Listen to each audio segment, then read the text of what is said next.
Yunus sir, আপনি কি চাচ্ছেন? আপনার উদ্দেশ্যটা কি? আপনি আসলে কি চাচ্ছেন? যে বাংলাদেশকে একটা যুদ্ধের মধ্যে ফেলে দিয়ে আপনি চলে যাবেন?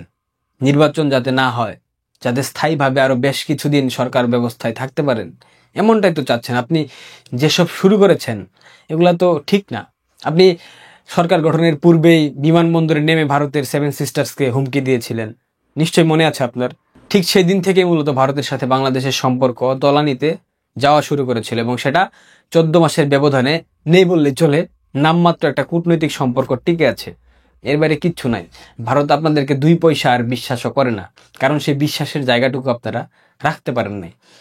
ভারতের গর্ভে অবস্থান করে, ভারতের পাকস্থলীতে অবস্থান করে যদি ভারতকেই নষ্ট করার পরিকল্পনা করেন, ভারতকে ধ্বংস করবার পরিকল্পনা করেন, আপনাদের কি মনে হয় পাকস্থলীর মধ্যে থেকে আপনারা বেঁচে যাবেন? আপনাদের কি ইনজেকশন পুশ করা হবে না? অবশ্যই হবে। আপনার উপদেষ্টা পরিষদের তৎকালীন আপনার বিশেষ সহকারী মাহফুজ আলম, তথ্য উপদেষ্টা বর্তমানে, তিনি পশ্চিমবঙ্গ, মুর্শিদাবাদ সহ একাধিক স্থান নিয়ে ভারতের একটা নতুন ম্যাপ প্রকাশ করেছিল, এবং কয়েক ঘন্টার ব্যবধানে এটা আবার ডিলিটও করে দিয়েছিল।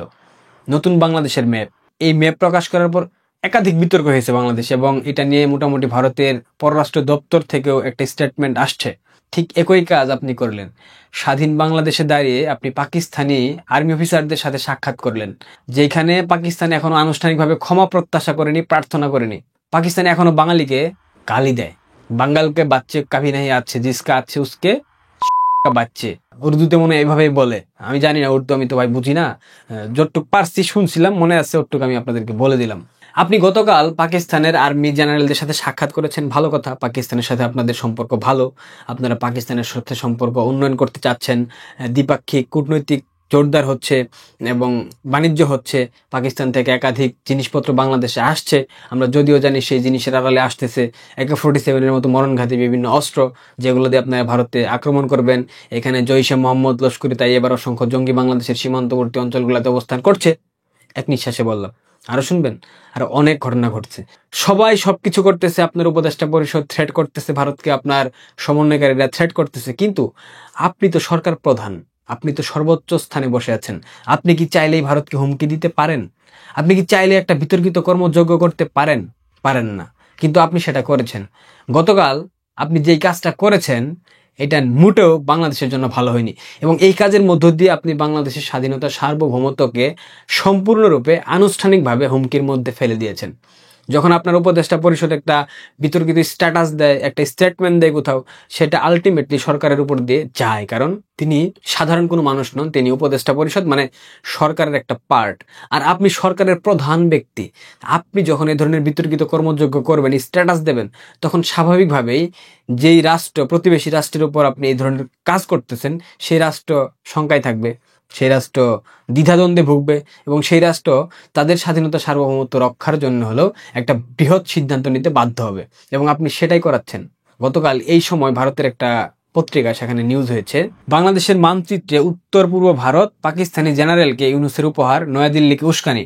যে ছবিটা আপনারা দেখতে পাচ্ছেন, এই ছবিটার যে মানচিত্র, এটা বাংলাদেশের মানচিত্রের সাথে মেলে না। এখানে পশ্চিমবঙ্গের একটা পার্ট আছে, হ্যাঁ, এইভাবে বাংলাদেশের মানচিত্র না, আপনারা দেখতে পারেন। এই আবু সাইদ ফটোকার্ড সব জায়গায় ডক্টর মোহাম্মদ ইউনূস বিক্রি করে থাকেন, বিলি করে থাকেন। পত্রিকাটি আরো জানাচ্ছে, আসলে পাক জেনারেলকে উপহার দেওয়া বইটি আর্ট অফ ট্রায়াম্ফের নতুন সংস্করণ, আর এর প্রচ্ছদে বাংলাদেশের একটি মানচিত্র রয়েছে। এটি কোনো রাজনৈতিক মানচিত্র না হলেও এতে বাংলাদেশের সীমান্ত অনেকটাই বাড়িয়ে দেখানো হয়েছে, আর বাংলাদেশের মধ্যেই দেখানো হয়েছে ভারতের উত্তর পূর্বাঞ্চলকে। এটা শুধুমাত্র কোনো শিল্পীর ভূগোল জ্ঞানের অভাব বা তুলির ভুল টান নয় বলে দাবি ভারতীয় গোয়েন্দাদের। আপনি একজন রাষ্ট্রের প্রধান হয়ে ভারতের সীমান্তবর্তী অঞ্চলের অংশ সমেত পশ্চিমবঙ্গের সাথে আমরা যে 4500 কিলোমিটারের মতো বর্ডার শেয়ার করি, এই অঞ্চলগুলা আপনি মানচিত্রের মধ্যে একটা অংশ ঢুকিয়ে সেই মানচিত্রের প্রচ্ছদ দেখে সেই প্রচ্ছদের ছবি আপনি পাকিস্তানি জেনারেলকে দিলেন, আবার সেটা সামাজিক যোগাযোগ মাধ্যমে ভাইরাল করে যে উস্কানিটা দিলেন, এটা কি বাংলাদেশের মানুষ বুঝে না? বাংলাদেশের মানুষকে এতটাই গর্ধব, নাকি ভারতীয় গোয়েন্দা সংস্থা এতটাই গর্ধব? এই যে এভাবে কাজগুলা করতেছেন, একে তো জঙ্গি চাষাবাদ করতেছেন বাংলাদেশের সীমান্তবর্তী অঞ্চলগুলোতে, তার উপর জঙ্গিদেরকে প্রশিক্ষণ দেওয়া হচ্ছে পাকিস্তানের পক্ষ থেকে। পাকিস্তানের ISI বাংলাদেশের ক্যান্টনমেন্ট গুলা দখল করে ফেলেছে, বাংলাদেশের ডিপ্লোম্যাটিক জোনগুলোতে সব ISI এর প্রেসক্রিপশনে চলতেছে, বাংলাদেশের প্রত্যেকটা অর্গানে ISI এর লোকজন ঢুকে গেছে। বাংলাদেশে এই মুহূর্তে 3500-এর উপরে ISI এর লোকজন অবস্থান করছে, এমত অবস্থায় যখন প্রতিনিয়ত প্রতিবেশী শক্তিশালী রাষ্ট্রকে আপনারা হুমকি ধামকি দেবেন, তাদের নিরাপত্তা ঝুঁকির মধ্যে ফেলে দেবেন, হুমকির মধ্যে ফেলে দেবেন, তখন তারা কি চেয়ে চেয়ে দেখবে সবসময়? তারা কি কোনো পদক্ষেপ নেবে না? নিঃসন্দেহে পদক্ষেপ নেবে, এবং সেই পদক্ষেপ নেওয়ার খুব তার প্রান্তে দাঁড়িয়ে। এবং আমি এইটুকু শুনতে পেলাম, বাংলাদেশ থেকে পাকিস্তান নাকি ভারতের এই ফ্রন্ট অর্থাৎ উত্তর পূর্বাঞ্চল থেকে ভারতে হামলা চালাবে বাংলাদেশের মধ্যে থাকা একাধিক জঙ্গি, জৈশে মোহাম্মদ, লস্কর তাইয়েবা এবং আইএসআই পন্থী যারা আছে বাংলাদেশে তারা। এটা যদি করা হয়, ভারত যদি কোনোভাবে আক্রমণ করার সুযোগ পায়, বাংলাদেশ যদি ভারতের সীমান্তের মধ্যে একটা গুলিও ছড়ে, আমি আপনাদেরকে বলে রাখি, বাংলাদেশ যদি বা বাংলাদেশ থেকে যদি কোনো গোষ্ঠী, কোনো সন্ত্রাসী সংগঠন, কোনো জঙ্গি সংগঠন, এরা যদি কোনো প্রকার গুলি ছুড়ে, একটা বুলেট যদি ভারতের মাটিতে প্রবেশ করে, তাহলে ভারত অ্যাকশনে যাবে। এটা আমি আজকে বলে দিলাম, আপনারা মিলায় নেবেন।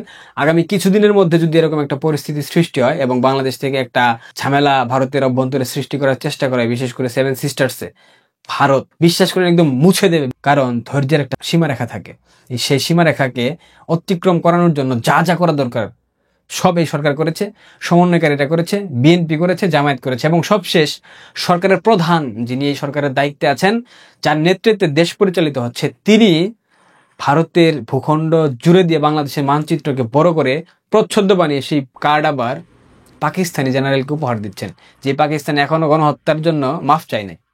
এর থেকে বড় লজ্জা কিছু হইতে পারে? আনুষ্ঠানিকভাবে ডক্টর ইউনূস বাংলাদেশকে যুদ্ধের দিকে ঠেলে দিলেন। আপনারা দেখেন কি মনে করবেন। ভালো থাকেন, সুস্থ থাকেন, ধন্যবাদ।